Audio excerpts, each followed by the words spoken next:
Hi everybody, this is Cheryl. I wanted to show you some of the projects I've made so that I can show you the difference between working in a round and working in a row.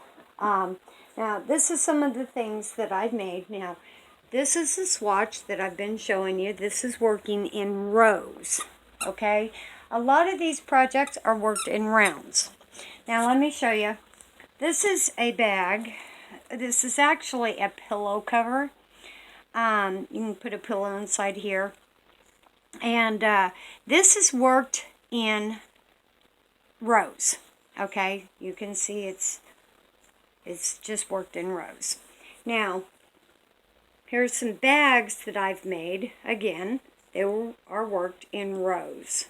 Okay, it's just a little bag. Made several of these. And even the handle is worked in rows.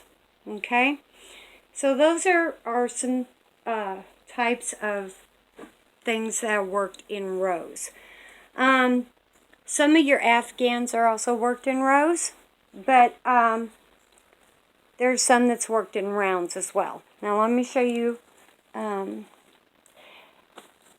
don't know where my,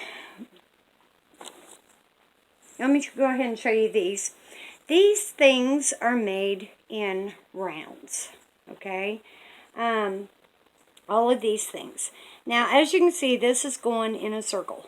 Okay, that's a continuous circle, a spiral, and you just work outwards, you know, and it's done in single crochet. It's a little pouch, okay, that I designed, and it's just done in single crochet, and it's worked in rounds. You just go around. This is a little hacky sack that, again, it's just worked in rounds. It just go around in a circle, okay? Now, these projects, I made this baby set here, okay? But this here is another one. These are worked in rounds. All of these cones that's on here are worked in rounds. Now, let me show you, because I wanted to show you here on the baby booty.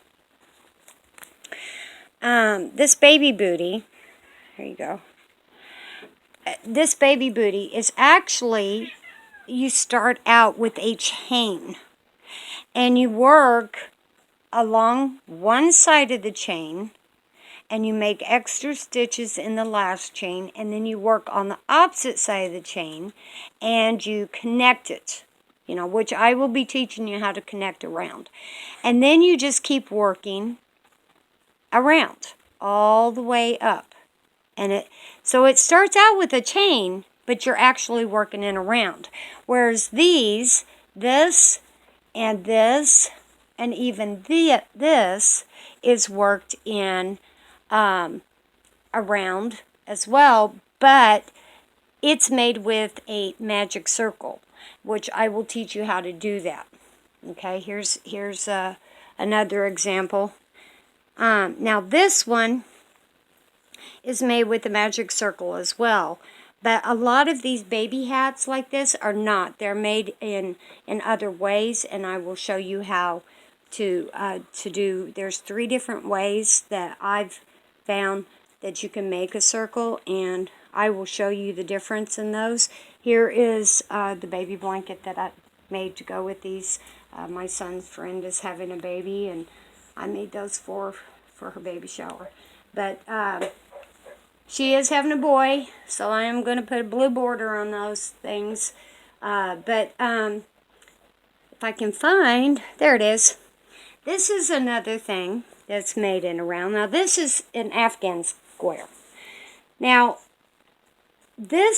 these projects are all made with either a magic circle or a chain for the booties.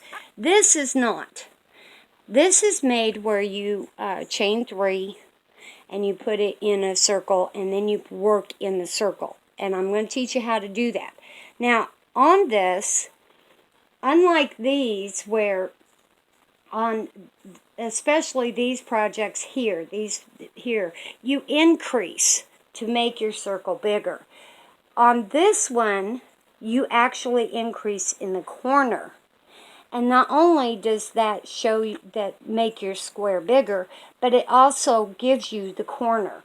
When you increase on these, which I will teach you how to crochet, or how to increase, when you increase on these, it's not going to leave you with a particular spot. Like these are, the increases are on the corner, whereas these are not. They're distributed throughout. And I'll teach you more about increasing later. But this is just your basic granny square. This is one of the many granny squares. This happens to be my favorite. I like it because it's a little more solid. It is done with a double crochet. The baby blanket is also done with a double crochet, but it's done in a shell. Okay? And these are, of course, single crochet. All of these are single crochet. Now I wanted to show you one last thing here. Let me pull this over. I made these cloaks for my daughter and I. And mine is very, very heavy. Now, on mine is actually done in a double crochet, and you can see it's pretty tight. I mean, it's pretty heavy. The reason why I done it in a double crochet is because I used 2 strands of yarn held together. I used a white and a black, and I held the 2 strands, the white strand and the black strand, together and then crocheted it. That's what gave it its thickness and its bulk. Like I said, this is very, very heavy. Whereas my daughter's is a lighter weight, and she wanted red and white, or red and black striped. So I used a half double crochet on hers, and I only used 1 strand of yarn. And as you can see, it's lighter weight. Can you raise it up here a little further? It's lighter weight, and it's as thick as far as, how close they are together. It's just as thick, but it's done in a half double crochet, whereas this is done in double crochet.